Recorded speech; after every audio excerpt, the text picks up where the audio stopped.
ஓம் சத்குருவே சரணம். வாத்தியார் மகராஜிக்கு ஜெய்.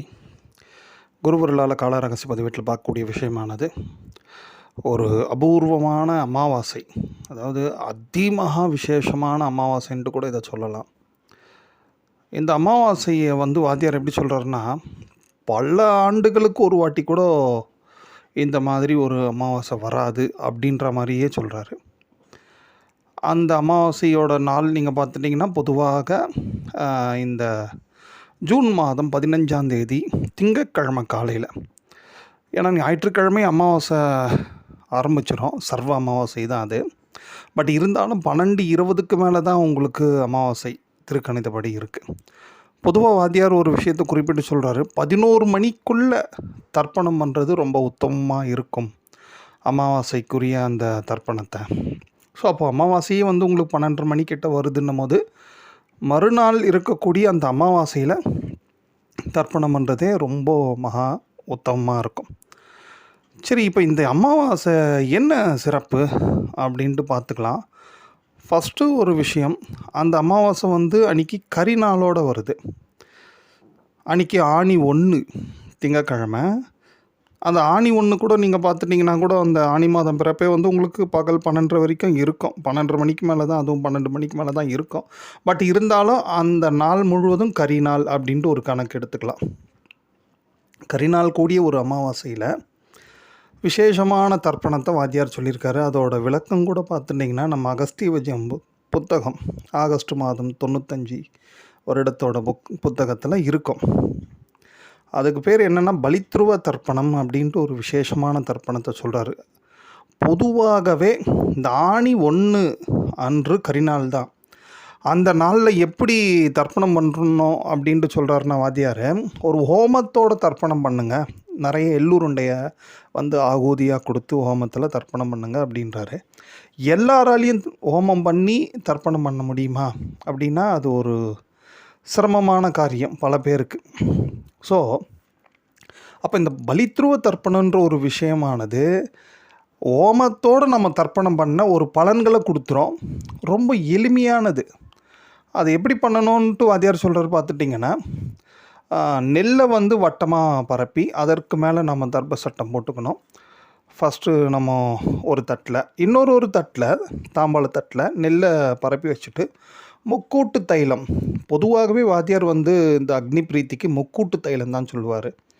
அதில் நல்லெண்ணெய், தேங்காய் எண்ணெய், விளக்கெண்ணெய் சிறப்பு. கூடுதலாக உங்களால் முடிஞ்சால் 2 சேர்த்து கூட நீங்கள் ஆட் பண்ணிக்கலாம். அப்படி இல்லைன்னா அந்த 3 எண்ணெய்களை சேர்த்த ஒரு தீபத்தை பஞ்சு திரியால் அந்த தீபம் எரியணும்.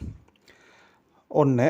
2வது பார்த்துட்டிங்கன்னா, ஒரு கருப்பு துணியில் நவதானியங்கள், அது நவதானியம் கிடைக்கலனா எள்ளு, அதை ஒரு முடிச்சா நாம் ரெடி பண்ணி வச்சுக்கணும்.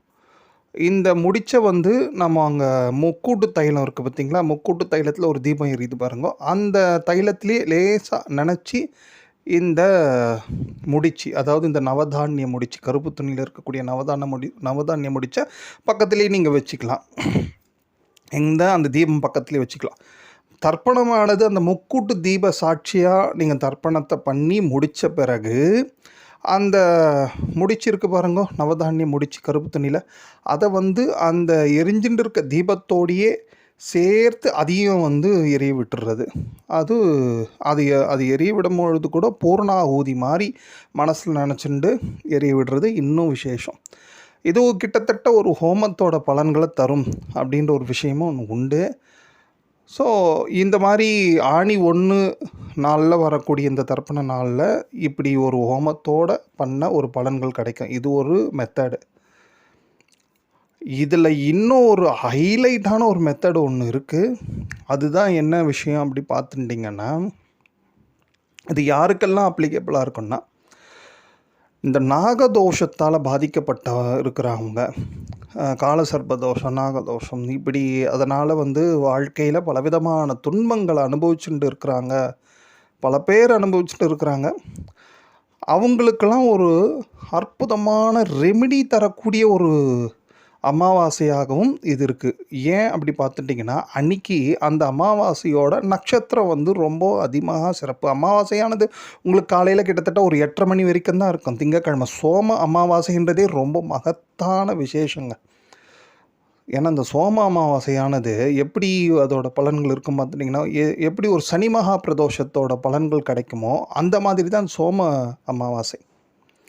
அதில் பண்ணக்கூடிய பிதர்களுக்குரிய காரியங்களால் நமக்கு கிடைக்கக்கூடிய பலன்கள் அலாதி.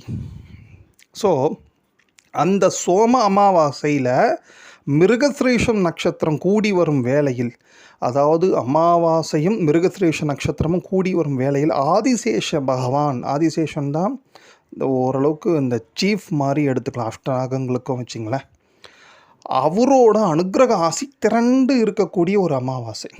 ஆதிசேஷனோட அனுக்கிரகம் கிடச்சிடுத்துன்னா எப்பேற்பட்ட நாகதோஷங்களும் விலகும் அப்படின்றது தான் ஜோதிட சாஸ்திரமும் சரி, தெய்வீகத்துலேயும் சரி.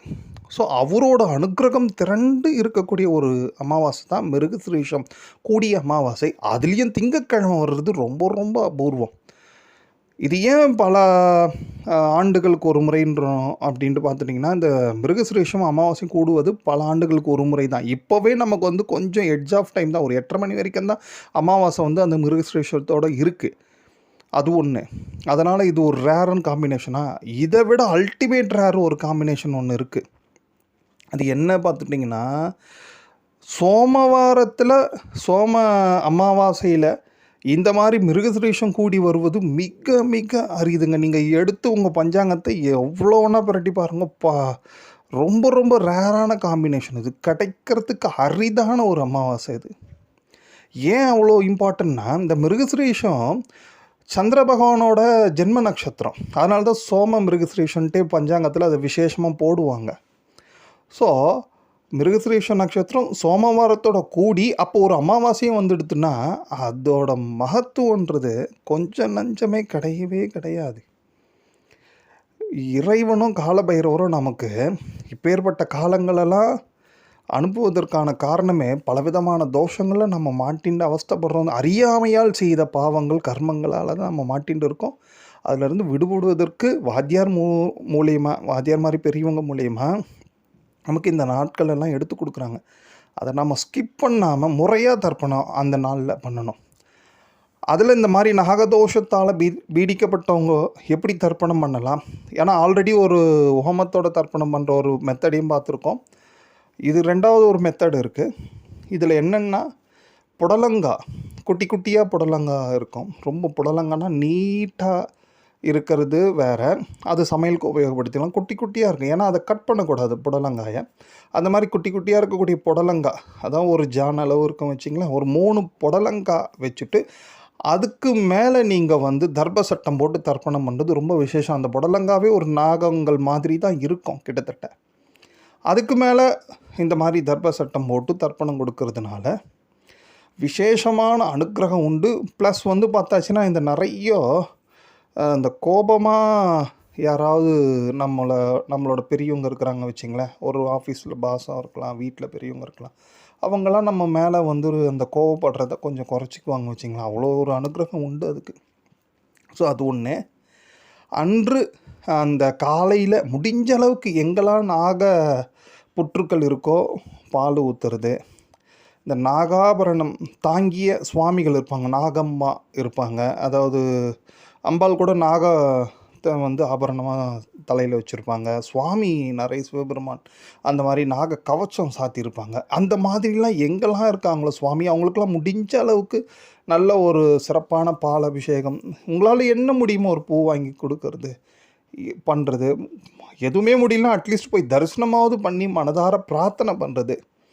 இதெல்லாம் பண்ணிக்கிறதுனால நிச்சயமாக ஓரளவுக்கு அந்த எதிர்காலத்திலும் சரி நமக்கு ஏற்படாமல் இருக்கும் நாகதோஷம். ஏற்கனவே இருக்கிறது வந்து நிச்சயமாக கொஞ்சம் கம்மியாகும். மீண்டும் நாம் வந்து எந்த விதமான அதர்மங்களை பண்ணி மறுபடியும் எந்த விதமான தோஷத்துக்குள்ளேயும் போகாமல் இருக்கணும், அது வேறு விஷயம். ஸோ இது ஒரு அற்புதமான காலம். இது இந்த சோமவாரம் ப்ளஸ் மிருகஸ்ரீஷம் அண்டு அமாவாசை, இது ஒரு மிகப்பெரிய கிடைக்கிறதுக்கு நிச்சயமாக அபூர்வங்க. அதனால தான் இதுக்கு வந்து இவ்வளோ ஒரு முக்கியத்துவம் கொடுக்குறோம். அந்த நாளை யாருமே மிஸ் பண்ணாதீங்க. குறிப்பாக நிறைய பேர் இந்த நாகதோஷத்தால் திருமணம் ஆகாமல் இருக்கிறவங்க, குழந்த பாக்கியம், நிறைய பிரச்சனைகளோடு அங்கங்கே தெரிஞ்சவங்க யாராவது இருக்கிறாங்க வச்சிங்களேன், அவங்களெல்லாம் எப்படியாவது கூப்பிட்டு வந்து உட்கார வச்சு அவங்க முன்னோர்களுக்கு ஒரு தர்ப்பணத்தை பண்ணி விட்ருங்க. ப்ளஸ் இந்த மாதிரியான பூஜைகள்லாம், நாகங்கள் ரெலிவெண்ட்டாக இருக்கக்கூடிய பூஜைகள்லாம் பண்ண வச்சுருங்க. ரொம்ப அதோட பலன்கள் நிச்சயமாக அவங்களுக்கு ஒரு ஹெல்ப்ஃபுல்லாக இருக்கும். நமக்கும் ஒரு நல்ல விஷயம், யாராவது இந்த மாதிரி சிரமப்படுறவங்களுக்கு ஒரு உதவி பண்ண ஒரு புண்ணியம் உங்களுக்கும் கிடைக்கும்.